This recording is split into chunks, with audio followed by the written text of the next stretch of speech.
தோட்டத்தில் 2 நாளாக வேலை நடந்துகிட்ருக்கு. ஒன்று வந்து பெஞ்ச மழையில் களைச்செடியெல்லாம் தாறுமாறாக வளர்ந்துட்டு எங்கே பார்த்தாலும் பச்சை பசேல்னு புல்லாகவே இருக்குது. அதெல்லாம் வெட்டணும்.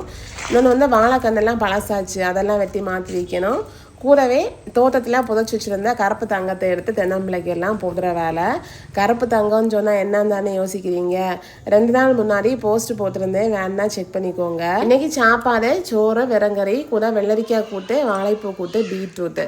மீன் வந்து நெத்தலி மீன் குழம்பும் குளிசாலை மீனும் ஃப்ரையும். இந்த மாதிரி வேலைக்கு ஆட்கள் நிற்கும் போது சாப்பாடு கொடுக்கறது வழக்கம். முன்னெல்லாம் எந்த வேலையாக இருந்தாலும் எங்குமே சாப்பாடு கொடுத்துட்டு தான் இருந்தாங்க.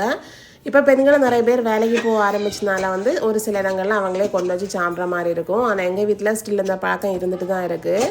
இன்றைக்கி வெட்டிங் டேங்கிறனால பாயசம் ஏதாவது வைக்கலான்னு சொல்லிட்டு திணை அரிசியில் பாயசம் பண்ணியிருந்தேன். திணை அரிசியில் அப்பப்போ பொங்கல் பண்ணுவேன், ஆனால் இதான் ஃபஸ்ட் டைமாக பாயசம் பண்ணது.